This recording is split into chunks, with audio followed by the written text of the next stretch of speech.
का समय था। एक बस रास्ते से गुजर रही थी। बस के पैसेंजर्स नींद में थे। ड्राइवर जैसे तैसे नींद रोकते हुए बस चला रहा था, लेकिन बस की स्पीड फास्ट थी। तभी बस ड्राइवर ने देखा कि एक कार दूर रास्ते के किनारे बाईं तरफ खड़ी है और बचे हुए रास्ते से बस तेजी से नहीं गुजर सकती थी। ड्राइवर को गुस्सा आया क्योंकि उसे बस की स्पीड कम करनी पड़ी और अगली स्टॉप पर पहुंचने के लिए बस को देरी होने लगी थी। बस उस कार के पास से गुजर रही थी। ड्राइवर को लग रहा था कि वो चिल्लाकर कार ड्राइवर को गाली दे, क्योंकि उसने कार किनारे से थोड़ी दूर रास्ते पर लगाई थी। लेकिन फिर भी जोर से हॉर्न मारकर मन ही मन गाली देते हुए ड्राइवर बस आगे ले आया। ड्राइवर तेजी से बस चलाने लगा। कुछ आधे घंटे बाद बस जंगल के रास्ते तक पहुंची। तभी ड्राइवर ने देखा कि एक आदमी रास्ते के बीचों बीच से भाग रहा है। उसकी पीठ पर एक बैग थी। ड्राइवर जोर जोर से हॉर्न मारने लगा ताकि वो आदमी रास्ते के बाजू हट जाए, लेकिन हॉर्न की आवाज सुन वो रुक गया और पलटकर बस को रोकने के लिए चिल्लाते हुए दोनों हाथ उठाकर हिलाने लगा। ड्राइवर को लगा कि वो आदमी मुसीबत में होगा, इसलिए उसने बस रोक दी। बस रोकते ही कंडक्टर ने बस का दरवाजा खोल दिया। वो आदमी हाँफते हुए बस में चढ़ गया और चिल्लाते हुए बोला, जल्दी बस भगाओ, भगाओ वरना वो आ जाएगी। बस रुकने के कारण और उस आदमी के चिल्लाने के कारण पैसेंजर्स नींद से जाग गए। ड्राइवर उस आदमी की तरफ मुड़कर देख रहा था। तभी वो आदमी फिर से चिल्लाया, अरे भगाओ वरना वो सब लोगों को मार डालेगी। ये सुन ड्राइवर के साथ साथ बस के सभी लोग घबरा गए और बस ड्राइवर ने वहाँ से बस भगाई। क्या हुआ भाई साहब, आप इतने डरे हुए क्यों हो और आप किसके बारे में बात कर रहे हैं? कौन आएगी? उस आदमी ने अपनी पीठ से बैग निकालकर नीचे उसके पैर के पास रखी और कंडक्टर के बगल में बैठ गया। वो पसीने से लथपथ हो गया था। उसका शर्ट फटा हुआ था और उसके शरीर पर कुछ जख्म भी थे जिसमें से खून बह रहा था। पैसेंजर्स उसे घूर रहे थे। कुछ लोग घबरा भी गए थे कि ये आदमी आखिर है कौन। आप कौन हो भाई और ऐसे क्यों भाग रहे हो और किससे भाग रहे हो? वैसे उस आदमी ने बताना शुरू कर दिया, मैं सत्या हूँ। मैं पीछे वाले कलहरी गांव के रेलवे स्टेशन पर चौकीदार का काम करता हूँ। मेरा कुछ 5-6 दिन पहले कलहरी रेलवे स्टेशन पर ड्यूटी लगा था। वैसे गांव छोटा होने के कारण स्टेशन भी छोटा था। वहाँ केवल एक ही प्लेटफॉर्म था। वहाँ के लोग रेलवे का कुछ बहुत कम ही इस्तेमाल करते थे, क्योंकि एक ट्रेन रात में 2 बजे आती है जो सीधे सोलापुर से होकर कन्याकुमारी की तरफ जाती है, और फिर वही ट्रेन दूसरे दिन सुबह 4 बजे वापस मुंबई की तरफ जाती है। दिन में बस 10-12 और कभी कभी तो 2-4 और कभी कभी तो रेलवे स्टेशन पर कोई पैसेंजर आता भी नहीं है। मैं वहाँ जाकर बहुत खुश था, क्योंकि पार्किंग में कभी कभार गाड़ियाँ रुकती थी। उसके बाद तो मैं प्लेटफॉर्म के एक बेंच पर जाकर सोता था। पहले 1-2 दिन तो सब कुछ नॉर्मल रहा, लेकिन तीसरे दिन अमावस की रात आई।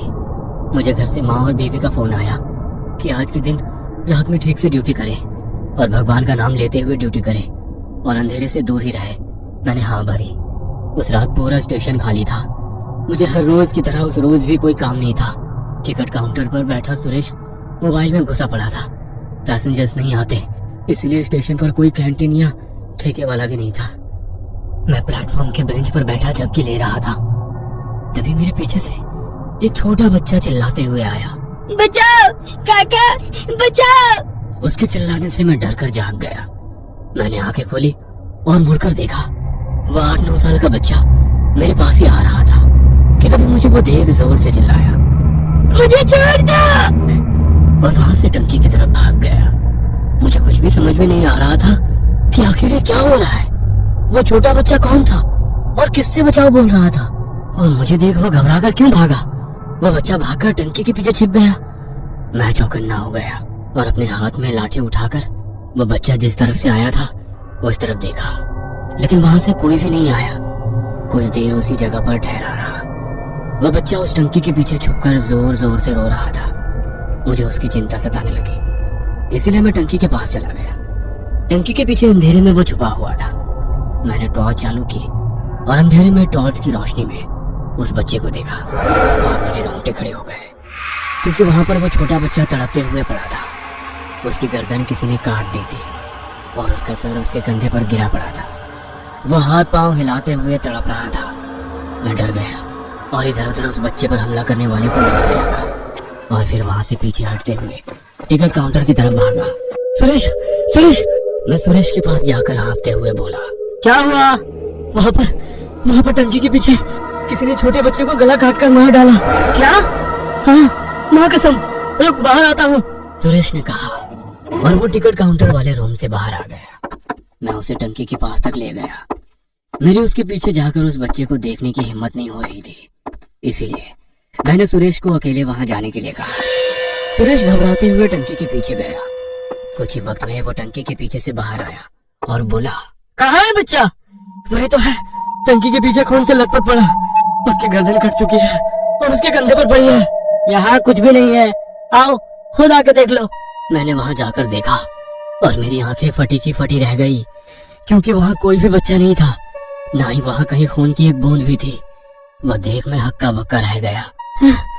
अभी तो यही तड़प रहा था, अब कहाँ चला गया? तेरा कोई वहम होगा, जा किसी बेंच पर जाकर लेट जा। उसके दूसरे दिन रात में मैं रोज की तरह प्लेटफॉर्म पर टहल रहा था। आज प्लेटफॉर्म पर 2-3 पैसेंजर सामान के साथ दिखाई दे रहे थे। मैं प्लेटफॉर्म पर खड़ा था, तभी एक आदमी मेरे पास भागते हुए आया और बोला, भाई साहब, उस बेंच पर लेटा एक आदमी जोर जोर से रो रहा है, उसने चादर ओढ़ रखी है, ना जाने उसे क्या हो रहा है। यह सुन मुझे लगा कि शायद कोई गंभीर मामला है, इसलिए मैं भागते हुए उस आदमी के साथ बेंच के पास पहुंचा, जिस पर दूसरा आदमी चादर ओढ़े सोया था और वो रो रहा था। उसकी आवाज से वो कोई बूढ़ा आदमी लग रहा था। ओ चाचा, क्या हुआ, क्यों रो रहे हो? मैंने पूछा। मेरी आवाज सुन वो जोर से चीखा, मुझे छोड़ दो, मुझे छोड़ दो। क्या हुआ, अब रो क्यों रहे हो? मैंने पूछा, लेकिन वो केवल एक ही बात दोहरा रहा था, मुझे छोड़ दो, मुझे छोड़ दो। उसके ऐसे बर्ताव से मैं थोड़ा घबरा गया था। भाई साहब, आप चादर खींच के देखो, तभी पता चलेगा कि आखिर इसके साथ क्या हो रहा है। मेरे पास खड़े उस आदमी ने मुझसे कहा और फिर मैंने बेंच पर लेटे शख्स की ओढ़ी हुई चादर खींची और मेरी आंखें फटी की फटी रह गई। मेरे रोंगटे खड़े हो गए, क्योंकि बेंच पर एक बूढ़े आदमी का सर कटा शरीर था और बेंच पर खून फैला हुआ था। वो सर कटा शरीर कटे हुए गले से चिल्लाया, उसमें से कुछ खून की पिचकारियां उड़ी और फिर वो बेंच से उठकर उल्टे पैर दूर अंधेरे में भाग गया। ये देख मैंने अपनी पेंट में ही पेशाब कर दी। डर के मारे मेरे पसीने छूट गए। मैंने अभी अभी एक सर कटे हुए भूत को देखा था, जो उल्टे पांव अंधेरे में भाग गया था। कुछ देर आंखें फाड़ कर देखने के बाद मैं अचानक से चिल्लाया और मैं सीधा भागते हुए सुरेश के पास पहुंचा। भूत। मैं काउंटर पर खड़ा सुरेश से कहने लगा, क्या हुआ, कहाँ है भूत? उसने मुझसे पूछा। मैंने उस बेंच की तरफ उंगली करते हुए कहा, उस तरफ वो सर कटा था, वो उल्टे पैर अंधेरे में भाग गया, बेंच पर पूरा खून फैला हुआ है। क्या? रुक, अभी बाहर आता हूँ और देखता हूँ। और वो टिकट काउंटर रूम से बाहर आया और मैं उसे बेंच के पास ले गया और एक बार फिर मैं चौंक गया, क्योंकि अभी उस बेंच पर खून नहीं था। कहाँ है खून? यही था, पता नहीं कहाँ चला गया अचानक। क्या लगा रखा है? मुझे लगता है तुम्हें आराम की जरूरत है। मैं सच कह रहा हूँ यार, मुझ पर यकीन नहीं है, तो एक आदमी था मेरे साथ। मैंने उसे कहा और फिर पलटकर मैं प्लेटफॉर्म पर उस आदमी को ढूंढने लगा जो मुझे उस बेंच के पास लेकर गया था। वो दूर प्लेटफॉर्म पर बैठे नीचे पैर छोड़कर आराम से बैठा था। मैं सुरेश को उसके पास ले गया। भाई साहब, आप इनको बताइए, आप जिस रोते हुए आदमी के पास मुझे ले गए थे, वो भूत था या नहीं? मैंने आपके कहने पर ही ओढ़ी हुई चादर खींची थी ना, और फिर वो सर कटा भूत अंधेरे में भाग गया था ना? मैंने उस आदमी से कहा। तब वो आदमी मेरी तरफ ही देखने लगा। अरे बताओ ना इनको, क्यों चुप हो? मैंने उस आदमी से पूछा। तभी हमारे पास एक आदमी आया और बोला, भाई साहब, ये बोल और सुन नहीं सकते। ये सुन तो मेरे होश ही उड़ गए। क्या? ये आप क्या कह रहे हैं? ये भाई साहब अभी कुछ देर पहले मेरे पास आए थे और इन्होंने खुद अपने मुंह से मुझे उस रोते हुए शख्स के बारे में बताया था। मैं उस आदमी पर चिल्लाते हुए बोला, अरे क्या पागल आदमी है, मैं इसका भाई हूँ, मैंने तो इसे कभी बोलते हुए नहीं सुना। और रही बात ये आप तक आने का, तो ये 1 घंटे से यहीं बैठा हुआ है मेरी आंखों के सामने। और दूसरा आदमी मुझ पर चिल्लाते हुए बोला। तभी सुरेश ने मेरे कंधे पर हाथ रखा और बोला, यहाँ से चल।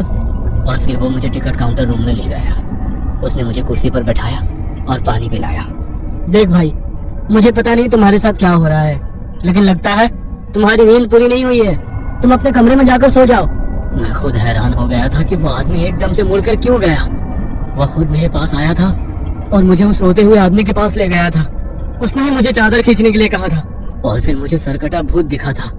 और फिर अचानक से वो बहरा और गूंगा कैसे हो गया, मुझे कुछ भी समझ में नहीं आ रहा था कि ये मेरे साथ क्या हो रहा है। मैं वहां से उठकर मेरे रूम में सोने चला गया। दूसरे दिन सुबह मैंने यह हादसा मेरी माँ को बताया तो मेरी माँ ने कहा कि शायद वो रेलवे स्टेशन भूतिया हो और वहाँ कुछ आत्माएं भटकती हो।